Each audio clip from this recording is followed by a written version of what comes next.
ሙታ አሰሮ ለሰይጣን ሰላም ኮነ። እንኳን ለብርሃነ ትንሣኤው አደረሳችሁ። እንኳን ለእመቤታችን ለቅድስት ድንግል ማርያም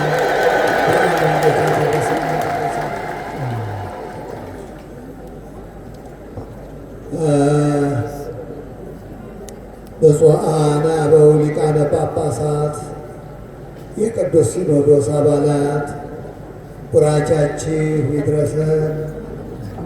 የጸሎታችሁ በረከት በሁላችን በሕዝበ ክርስቲያኑ እንዲሆን የእግዚአብሔር ቅዱስ ፈቃዱ ይሁንልን። ክቡራን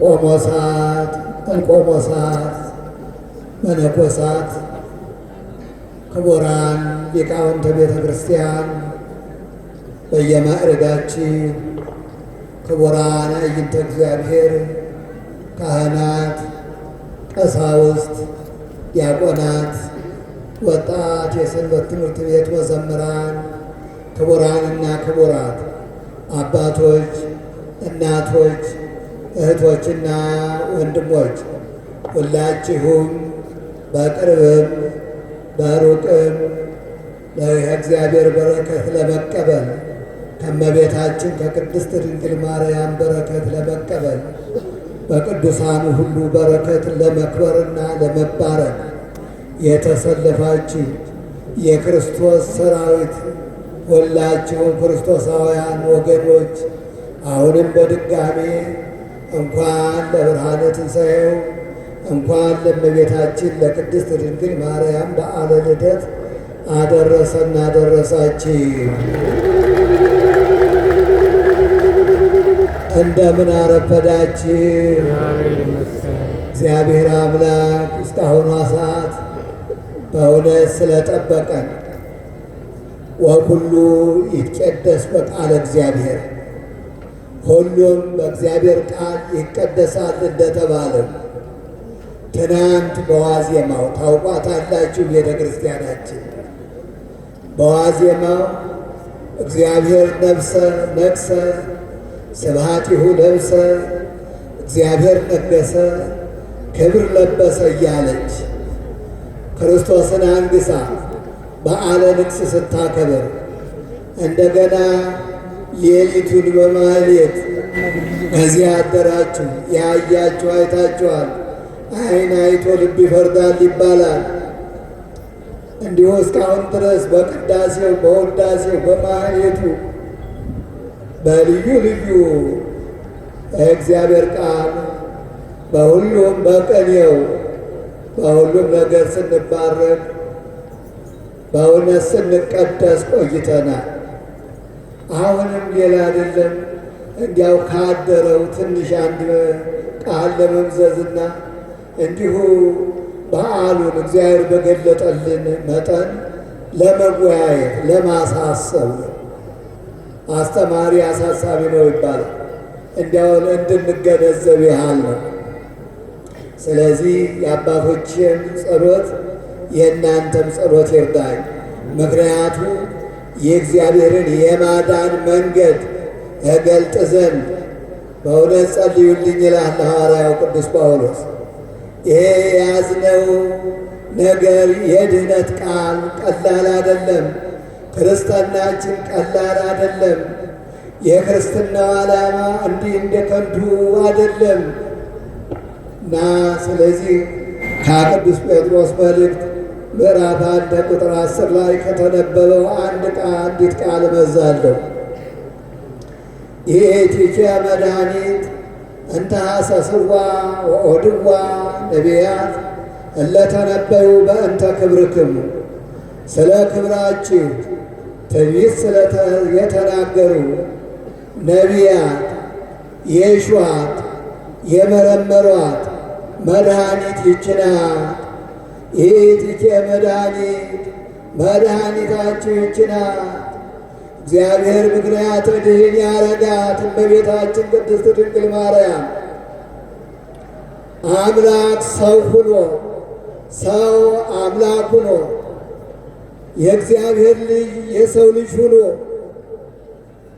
ባህሪያችን ተዋህዶ ሥጋችን ተዋህዶ ነፍሳችን ተዋህዶ ለሥጋውን ስለ ሥጋችን ቆርሶ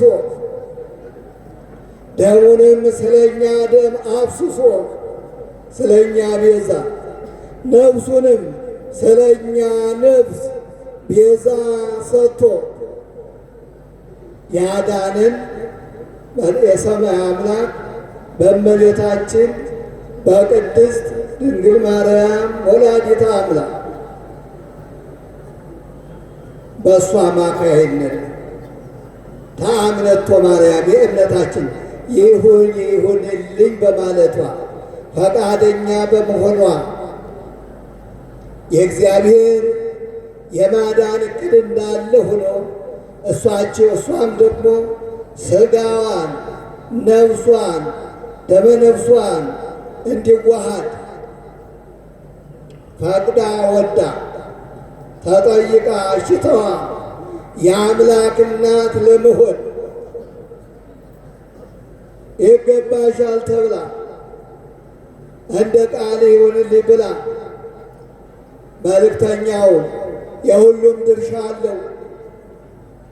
የማዳን ሥራ የማዳን ግብር እንዲህ ቀላል አይደለም። ማዳን የእግዚአብሔር ነው። በረድኤት በመላክ ያድን ነበር፣ በነቢይ ይታደግ ነበር። እንዲሁም በካህናት በኩል በመሳፍንት በኩል እንዲሁም ምን ይባላሉ? መድህናን አዳኞች ይባሉ ነበር። ሕዝቡን የታደጉን ነበር። ግን ፍጹም ድህነት የለም። እንዲሁ በዚህ ዓለም እንድንኖር የዚህን ዓለም ኑሮ ለመቋቋም ያህል ነው እንጂ እውነተኛ ያ የተጠበቀው እግዚአብሔር ቃል የገባለት ማዳን በእግዚአብሔር ልጅ ካልሆነ በቀር በማንም እንደማይደረግ በእግዚአብሔር ታቅዶ ስለነበር ነው። ስለዚህ ከዓለም ከሰው ከተፈጠረ ጊዜ ጀምሮ ወይም ደግሞ ክብሩን ከተወበት ጊዜ ጀምሮ በንስሐ ወደ እግዚአብሔር ሲቀርብ እግዚአብሔር እንደሚቀርበው እግዚአብሔር የእሱን ባህሪ እንደሚዋሃድ አካሉን እንደሚዋሃድ ያው እሱን ከልጅ ልጁ ተወልዶ እንደሚያድነው በተለያየ መልኩ ነቢያት ተናገሩ። እለተነበዩ ስለ ክብራችሁ ትንቢት የተናገሩ ነቢያት ናቸው። ቀደምት ነቢያት፣ ዳህርት ነቢያት፣ አበይት ነቢያት፣ ዳህርት ነቢያት፣ የጽሑፍ ነቢያት፣ የቃል ነቢያት በተለያየ አረፍተ ዘመን የትንቢት የተናገሩ በተለያየ አረፍተ ዘመን የተነሱ ሁሉም የሰማይ አምላክ እንደሚመጣ አዳኙ ታዳጊው እንደሚመጣ እንደ ቀድሞ በመልአክ እንዳልሆነ በመስፍንም እንዳልሆነ በሌላ አማላጅም እንዳልሆነ ራሱ መጥቶ ዕዳችን እንደሚከፍል በውርደቱ ፍርዱ እንደሚወገድ ተናግሮ ነበረ። በኢሳይያስ 53 ላይ 63 ነው። አኮ በመልአኩ አኮ በተንባር አላ ለሊሁ እግዚ ይመጽእ ወያድኅኖሙ እስመ ያፈቅሮሙ ወይምህኮሙ። የሚያድናቸው በመልአክ አይደለም፣ በአማላጅም አይደለም። ራሱ ጌታ ይመጣል፣ ያድናቸዋል፣ ይወዳቸዋል፣ ይራራላቸዋልና። ሌላው ማዳን መልአክ ያድናል፣ ይታደጋል፣ ግን ከሲኦል ሊያወጣ አይችልም። ሌሎችም ማዳኞች በጦር ታጥቀው በዘገር ነጥቀው ሁሉን ነገር አድርገው ይታደጋሉ ለጊዜው፣ ግን ሁለንተናዊ ድነት አይፈጸም ነበር። ስለዚህ ይህን ድነት ነቢያት ይሹት ነበር፣ ይመራመሩት ነበር። ነቢያት ብቻ ሳይሆኑ ወዘመላእክት ይትመነዩ ርእዮቶ በሰማይ መላእክትም ያ አዳኝ በሥጋ ተገልጦ በሥጋ የተገለጠ በመንፈስ የጸደቀ ለመላእክት የታየ በአሕዛብ የተሰበከ በክብር ያረገ ሆኖ ይህን ሁልጊዜ ይናገሩ ነበር።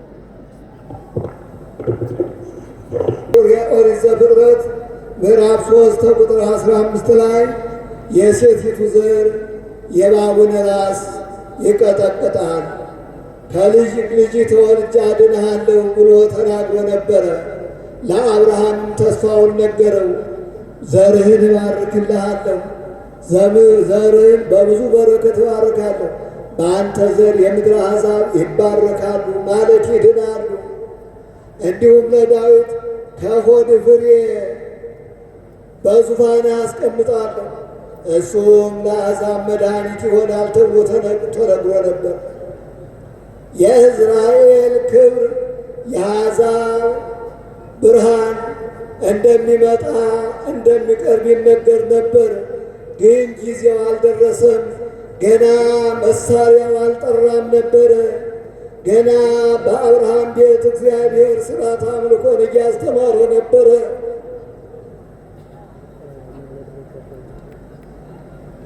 ነቢያትም ሊተነብዩ አበውም ምሳሌ የሚያስሉት ገና ጊዜው አልደረሰም ነበር። ዘሩን ለማጥራት የዘሩን ተስፋ ለማጥራት እግዚአብሔር ብዙ ነገር ያደርግ ነበረ። ዘሩ መርገም እንዳይወድቅበት ይከላከልለት ነበረ። ለምሳሌ በለዓም የሚባል የአሕዛብ ነቢይ እስራኤልን እግዚአብሔር አምላክ የሚወደውን ሕዝብ እንዳይረግም የመረጠውን ሊዋሃድ የፈለገውን ሕዝብ እንዳይረግም ይከላከልልን ነበር። ያ የአሕዛብ ነቢይም በእግዚአብሔር መንፈስ በእግዚአብሔር ፈቃድ ተገዶ ምንተ ረግም ዘእግዚአብሔር ረገመ ወምንተ እጽዕል ዘእግዚአብሔር ይጻለ፣ እግዚአብሔር ያልረገመውን ሕዝብ አልረግምም እንዲያውም እባርከዋለሁ ይል ነበር። አየዋለሁ፣ አሁን አይደለም፣ አሁን ግን አይደለም፣ እመለከተዋለሁ በቅርብ ጊዜ ግን አይደለም። እነሆ ኮከብ ከያዕቆብ ይወጣል፣ ከእስራኤልም ኃጢአትን ያስወግዳል፣ የሞዓብ ማዕዘኖችንም ይመታል እያለ ትንቢት ተናገረ የአሕዛብ ነቢይ። ስለዚህ እግዚአብሔር ተከላከለለት፣ መርገም እንዳይወድቅበት እንዲጠራ ለአብርሃም ዘር ለሆነው ለዚያ ለመረጠው ሊዋሃደው ለወደደው እመቤታችን ጌታችን ለሚመጡበት ዘር እግዚአብሔር አምላክ ተጠነቀቀ፣ ሊያጠራውን ፈለገ። ስለዚህ ነቢያትን ይቀባ ነበር፣ ካህናትን የሚቀባ ነበር፣ ጻድቃን ነገሥታትን የሚቀባ ነበር።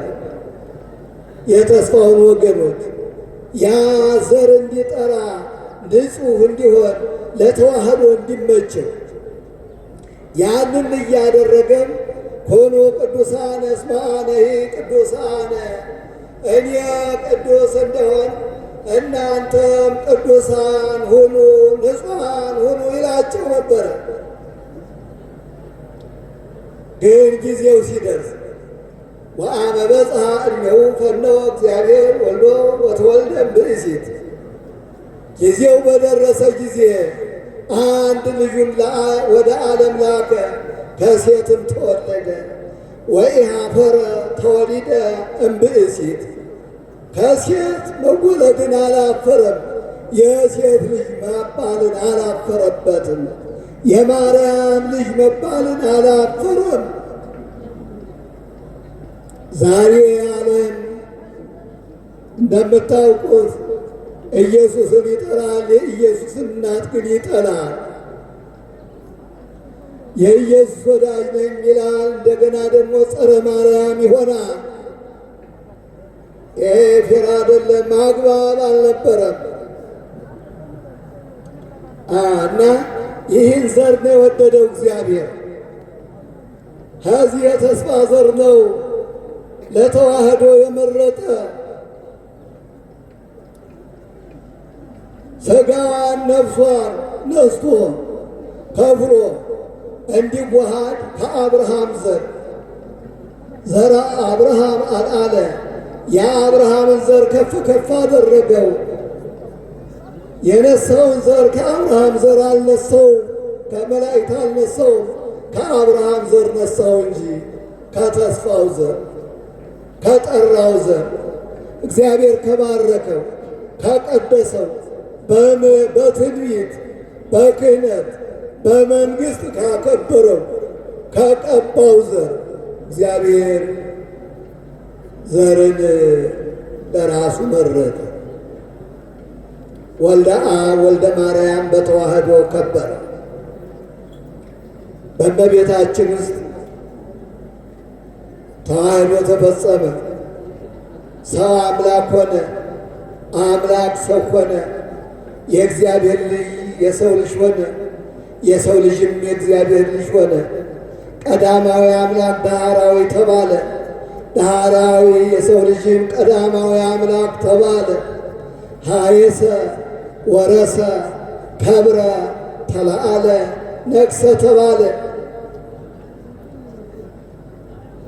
ባሕርያችን ከበረ፣ ከመላእክት በላይ ሆነ። ሰው አምላክ ሆነ። የምሥራች ይገርማቸዋል። በእመቤታችን ነው።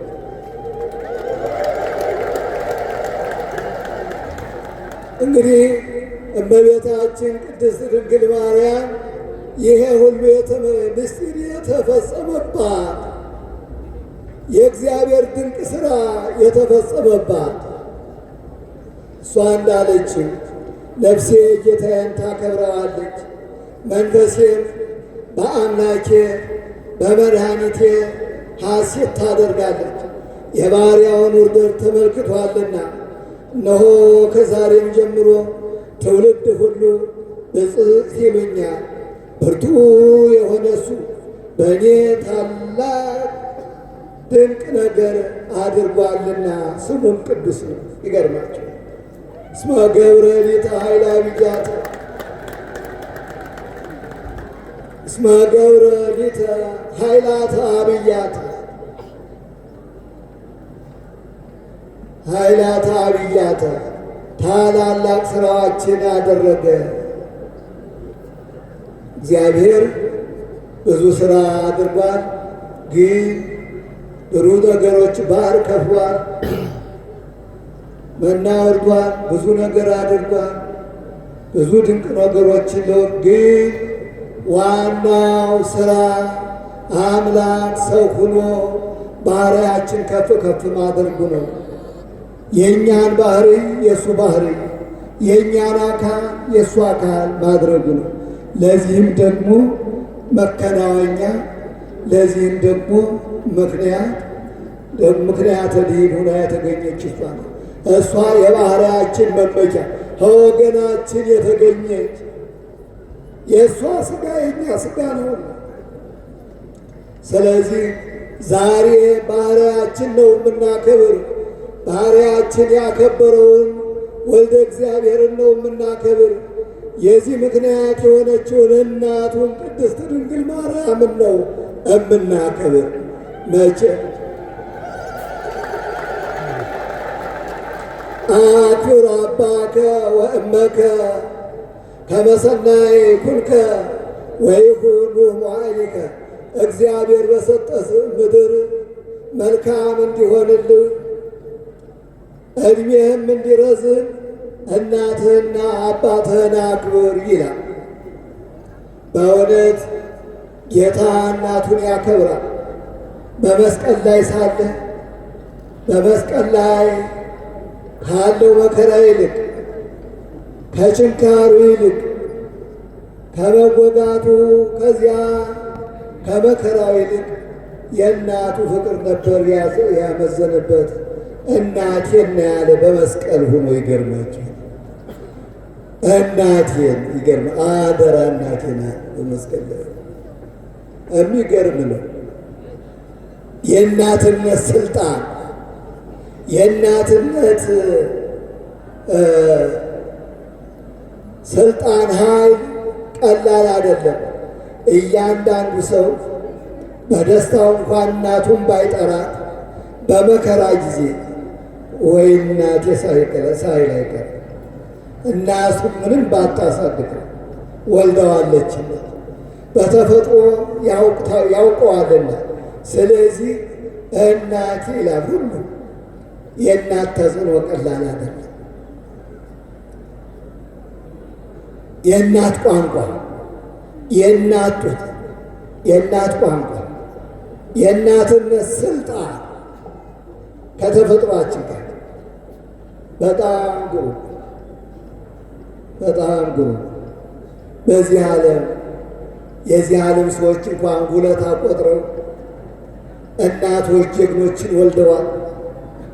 እናቶች ታምር ሰሪዎችን ወልደዋል። ክብር ለእናቶች ብሎ ዓለም የእናቶችን ቀን በነገው ዕለት ያከብራል። ማዘርስ ዴይ ታውቁታላችሁ። የእናቶችና የእናቶች ቀን በዓሉ ይከበራል። እንዴት ደግሞ ከዚያ በላይ የእናቶች እናት የሆነችው እመቤታችን ቅድስት ድንግል ማርያም እንዴት አትከብርም? እንዴት ለሷ ክብራ ይገባል? ይገርማቸዋል።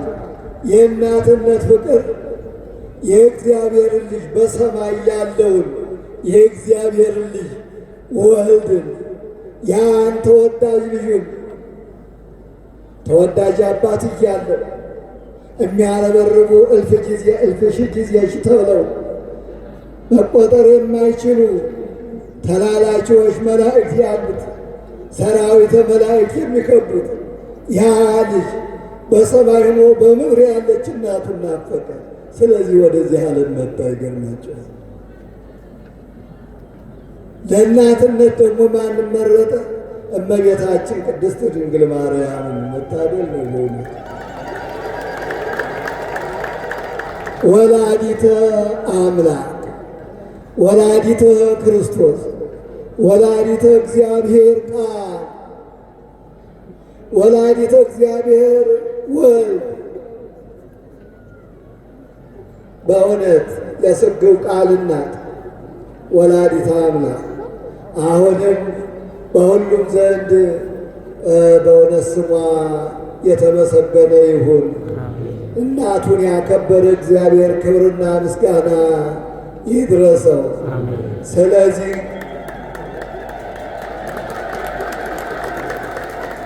የእናትነት ፍቅር ከሰማይ እግዚአብሔርን ወልድን የሳበ ነው። ይገርማቸው። የእናትነት ፍቅር ኃይል አለ።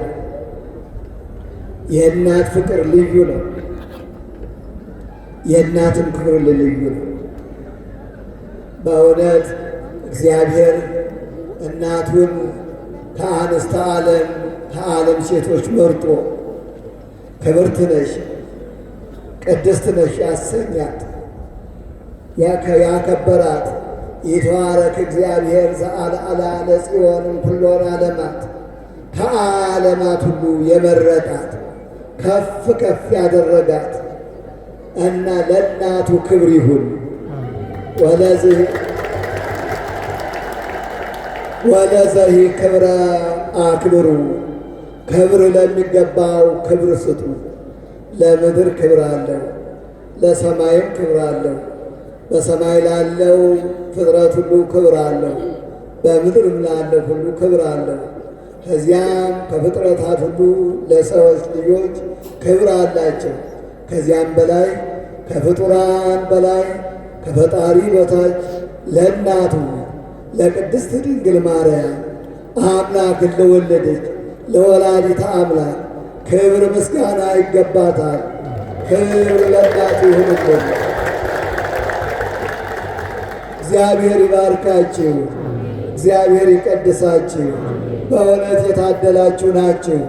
በእውነት ይሄ ሁሉ ቃል እግዚአብሔር የሚፈስባችሁ ይህቺ ሀገራችን የኦሪቱን የሐዲስ ኪዳኑንም የብሉይ ኪዳኑንም ይዛ የምትገኝ የማትረሳ ውለታን የማትረሳ አምላክን እንደ አምላክነቱ ወላዲታ አምላክን እንደ ወላዲታ አምላክነቷ የምታከብር የአምላከ ቅዱሳንን እንደ አምላክነቱ ቅዱሳንን ደግሞ እንደ ደረጃቸው የምታከብር ክብር ለሚገባው ክብር የምትሰጥ ቤተ ክርስቲያን ናት።